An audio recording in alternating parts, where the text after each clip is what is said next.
सुबह की लालिमा धीरे धीरे पूरे गांव में फैल रही थी।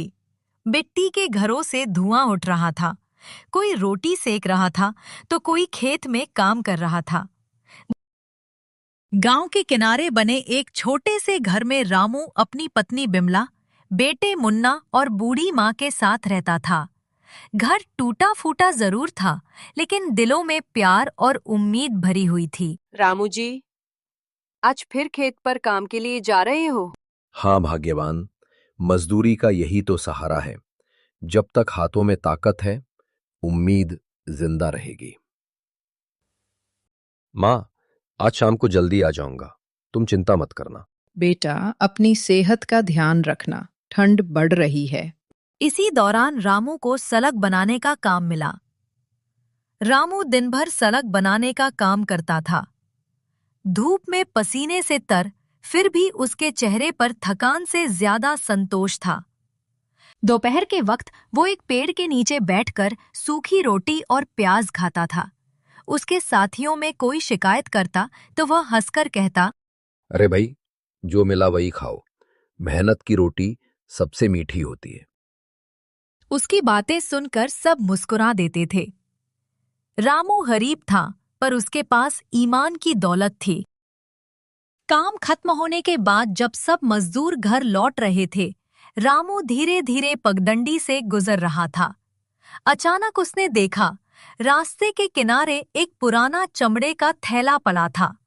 वो झुककर देखने लगा। थैले में नोटों के बंडल थे। रामू के हाथ कांप गए।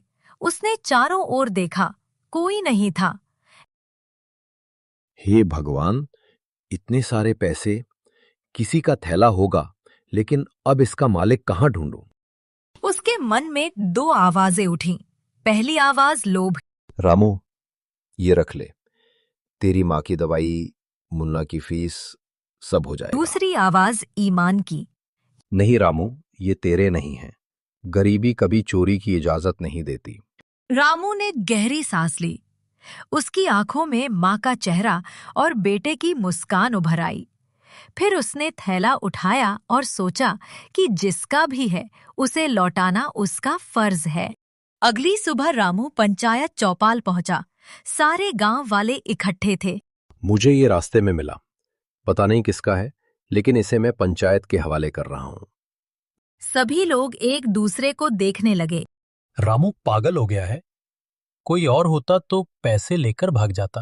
अरे भाई, ईमानदारी अब कौन करता है? ये सुनकर सरपंच बोले, रामू, तूने जो किया है वो पूरे गांव के लिए मिसाल है। थोड़ी देर बाद सेठ हरिदास पंचायत में पहुंचे। उनका चेहरा परेशान था। सरपंच जी, मेरा पैसों का थैला खो गया था। उसमें मजदूरों की मजदूरी थी।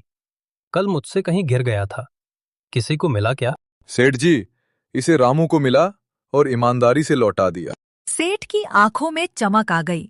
उन्होंने थैले को देखा, एक भी नोट कम नहीं था। रामू, तू सच में भगवान का भेजा हुआ इंसान है। तू चाहे तो ये सारा पैसा रख ले। मुझे मेहनत की कमाई ही प्यारी है, पर अगर आप मुझे काम दे दें तो मेरे परिवार का भला हो जाएगा। आज से तू मेरे यहाँ नौकरी करेगा और सेठ ने रामू को अपने गोदाम में काम पर रख लिया। अब उसकी तनख्वाह बढ़ गई थी।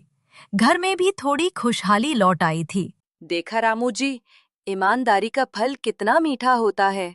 भगवान सब देखता है। हाँ भाग्यवान, सच्चाई देर से सही जीतती जरूर है। एक दिन अचानक गांव में तूफान आ गया। बारिश इतनी तेज हुई कि गोदाम की छत टूटने लगी। रामू उस वक्त अकेला था। गोदाम में सेठ का बहुत सारा अनाज और पैसे रखे थे। पानी अंदर घुसने लगा। रामू ने तुरंत गोदाम का दरवाजा बंद किया और बोरियों को ऊपर चढ़ाने लगा। भीगते हुए भी वो काम करता रहा जब तक सब सुरक्षित नहीं हो गया। अगली सुबह सेठ जी पहुंचे।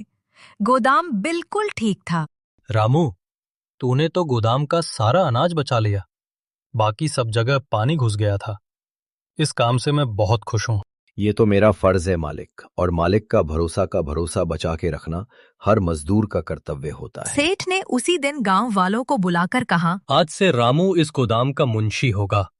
जिसने ईमानदारी से पैसे लौटाए वही सबसे भरोसेमंद है। गांव वाले तालियां बजाने लगे। रामू के चेहरे पर विनम्र मुस्कान थी। उस रात रामू अपने आंगन में बैठा आसमान की तरफ देख रहा था। चांदनी उसके चेहरे पर पड़ रही थी। क्या सोच रहे हो? बस यही कि ईमानदारी ने मेरी जिंदगी बदल दी। अगर उस दिन मैंने गलत रास्ता चुना होता तो शायद आज हमारे घर में सही ये कहा सुकून रामू नहीं जी। होता। ईमान की दौलत सबसे बड़ी दौलत होती है। कई साल बीत गए। रामू अब गांव का सबसे भरोसेमंद और सम्मानित आदमी बन गया था। उसका बेटा मुन्ना पढ़ लिख कर गांव के बच्चों को पढ़ाने लगा था। गांव के बच्चे कहते थे, रामू काका की कहानी हमें याद है। ईमानदारी ही असली ताकत है।